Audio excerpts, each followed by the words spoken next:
Any order. Whoever wants to go up and say anything.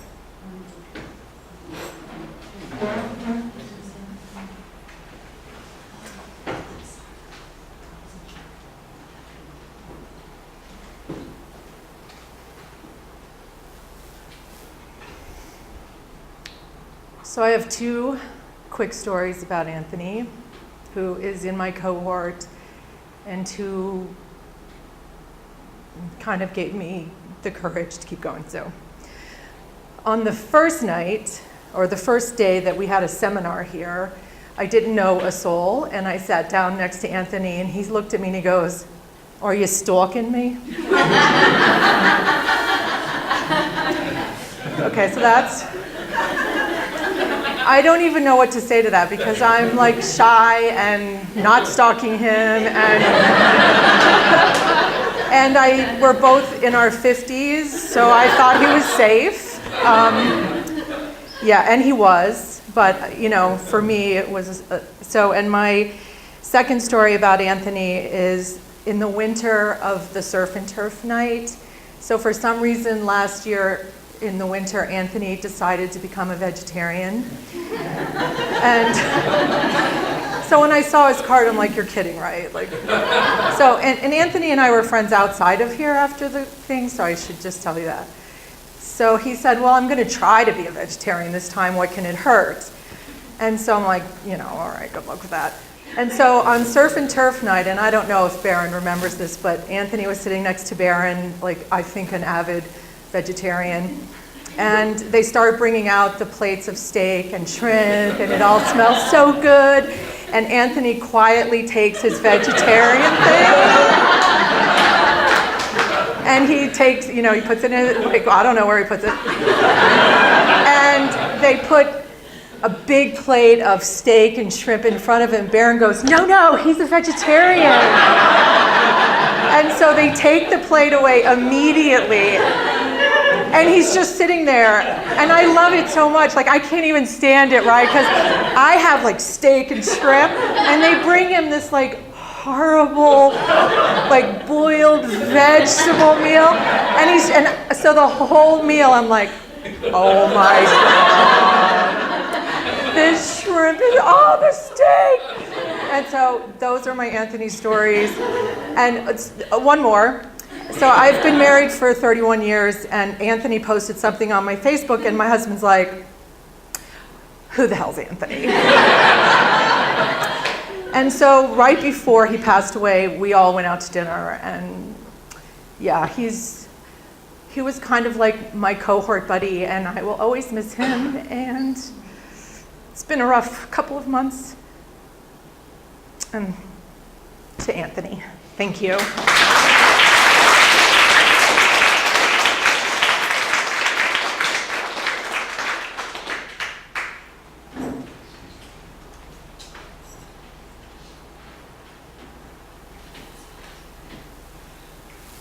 So I remember that surf and turf. Anthony told me, it's like, man, I love Barron, but I wanted to strangle him.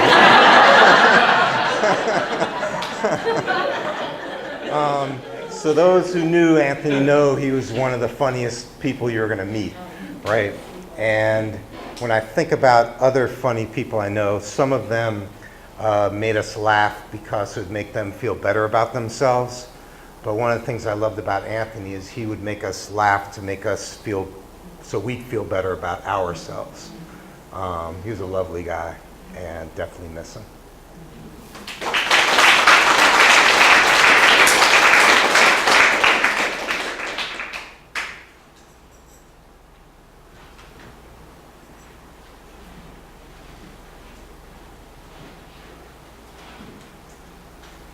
So I have another food story about Anthony.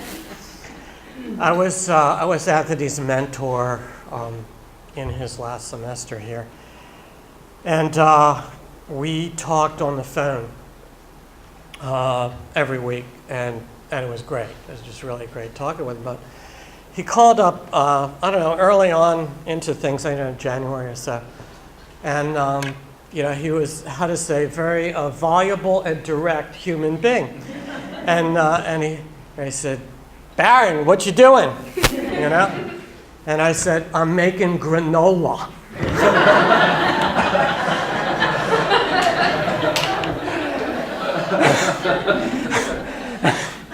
And he said, you write all those books and you're making granola? That was Anthony. But, you know, seriously, about him, I mean, we all come here because, you know, we want to write good books, and good books are hard to write. But along the way, one thing that can happen to us here is we open up as human beings. And Anthony just opened up so much. I mean, he was working on this novel, which was about a Japanese soldier after World War II. And during the semester I worked with him, he was immersing himself in Japanese culture. And it was just amazing, fascinating, and inspiring to see someone, let's face it, Anthony Perrotta, not the world's most Japanese name, you know? But he just, it was just very inspiring and moving to him. And, you know, as Ellen said, I miss him a great deal.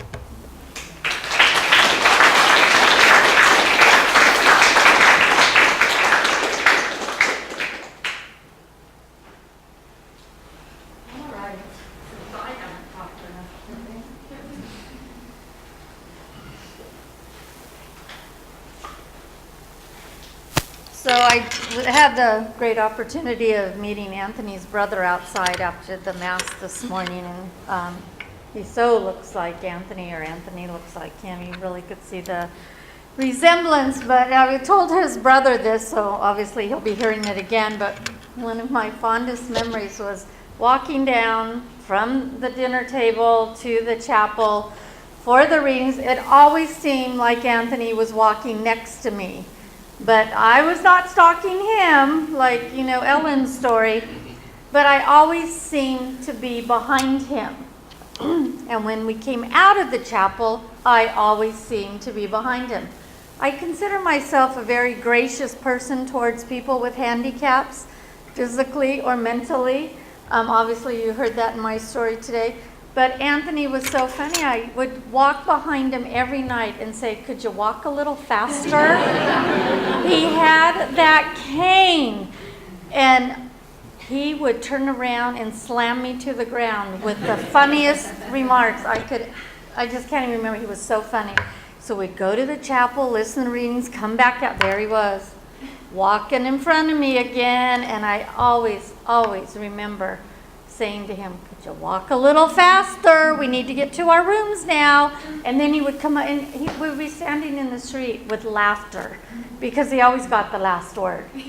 Always got the last word.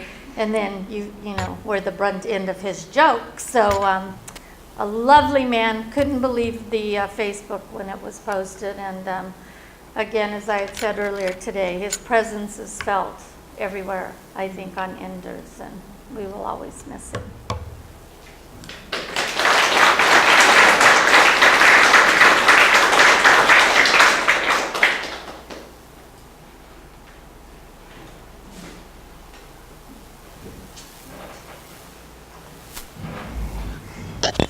So maybe because Ellen and I are such good friends, Anthony and I were pretty good friends too.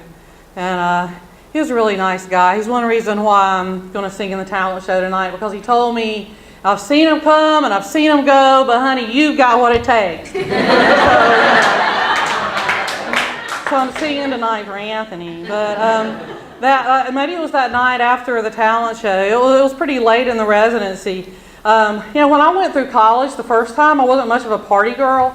But Ellen is just kind of corrupted me. So we had this, like this after the party in Susan's room, and there was a couple glasses of wine. And I got real sleepy, so I went back to my room. Well, I had to get up. Anthony's at the bottom of the stairs looking at him. He's like, "The bros are trying to sleep. Could you tell them to be quiet?" And I said, "Anthony, I can't do anything with them. Why don't you come up here and tell them I can't go in there with all those ladies and they're in their gowns?" But yeah, very much a gentleman. And he had this nice little smart car, and we called it his clown car because he just looked so clowny in it, and it was adorable. But he was very concerned about the environment and all of those things. When Ellen called me and gave me the news, I wrote some stuff. Baron, do I have your go-ahead? I mean, I know it's kind of rough, so all right, yeah. I'm working on it, but it seems like maybe an appropriate time to go ahead and share it. It's called Trying to Trust. I've finished my ride, lifting bike onto hitch when a call comes in from a friend.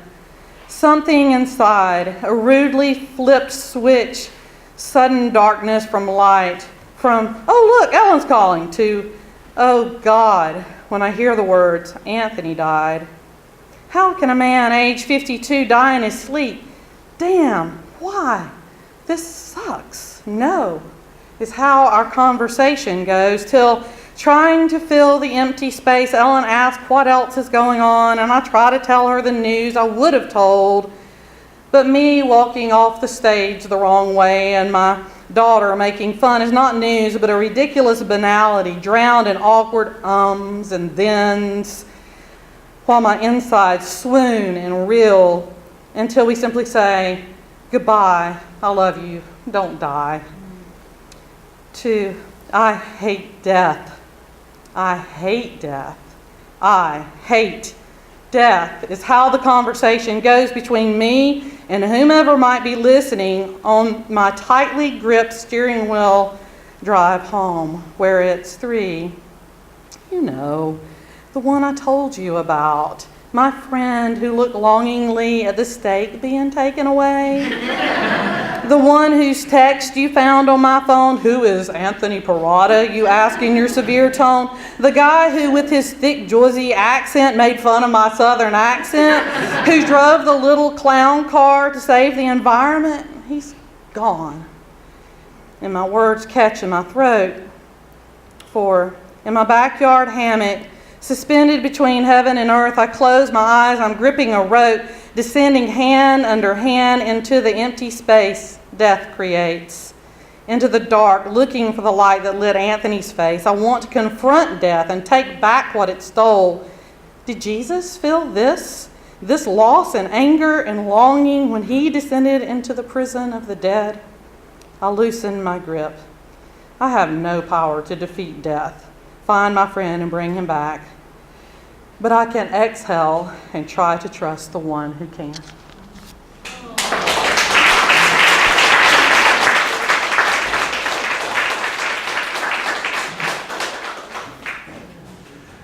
I had nothing prepared, but I was the director and accepted him, and I spoke to him on the phone and emailed him. I didn't know Anthony well. I did have him in one of his last workshops last winter. He was a kind, gentle, funny man. We had several conversations.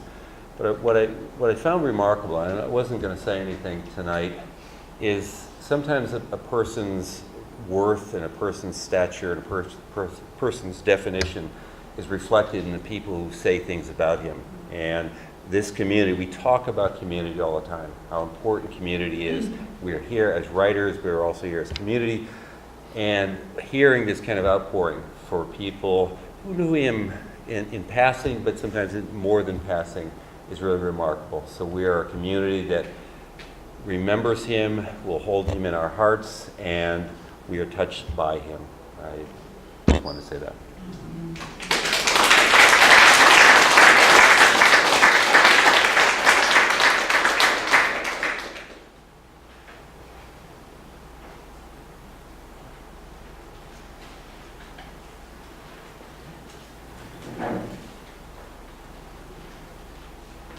Okay, so I have a confession.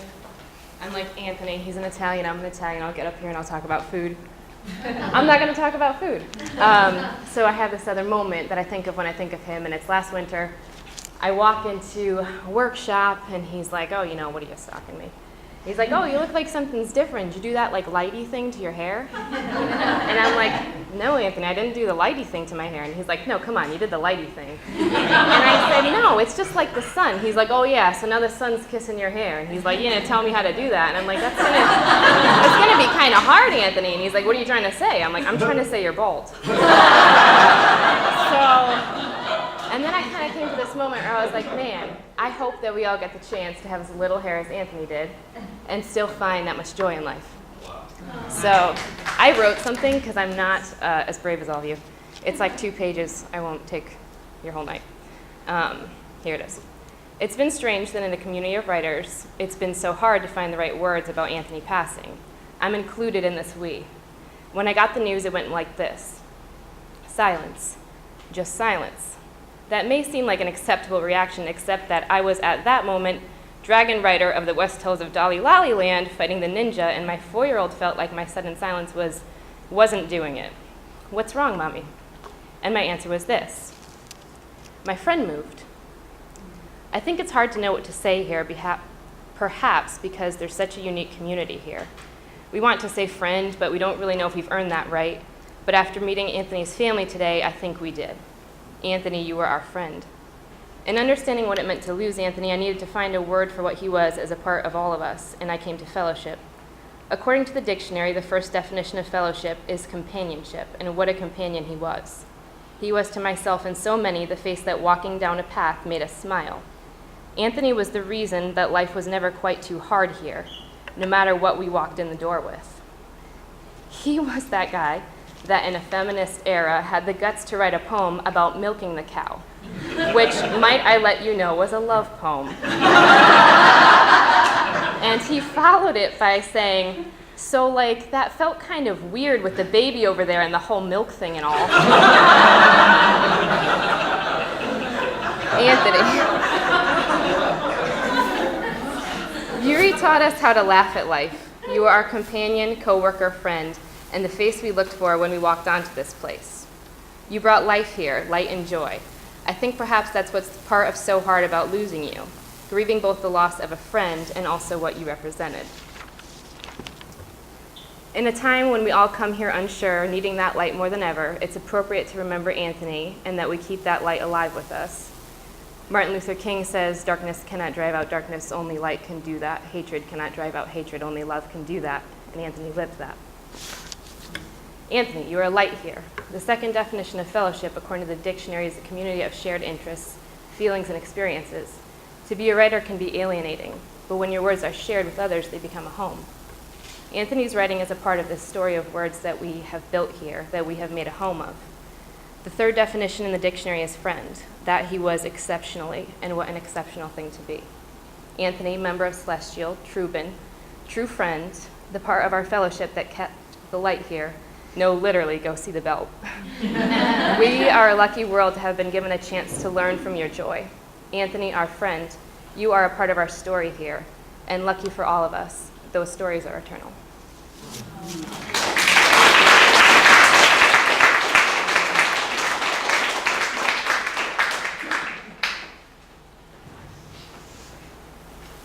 Anthony put himself out for others.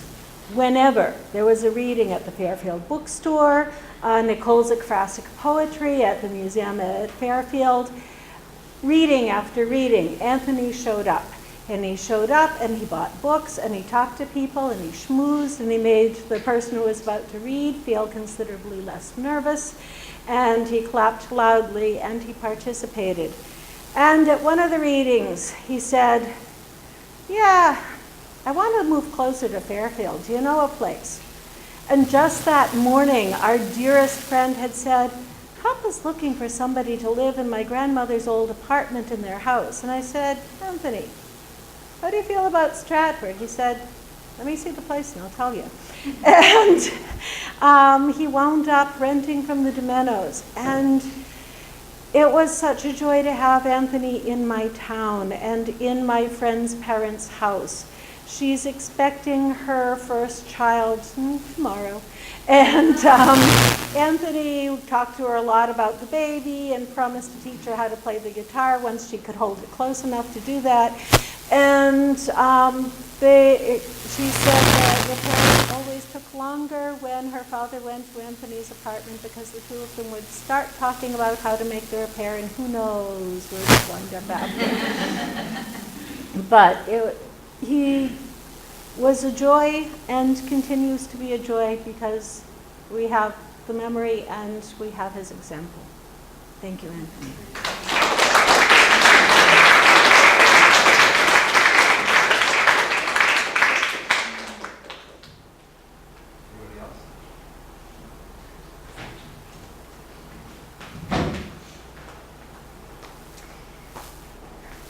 So Anthony sort of permeated my time at the MFA.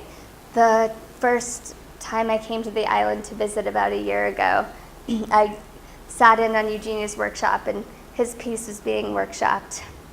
And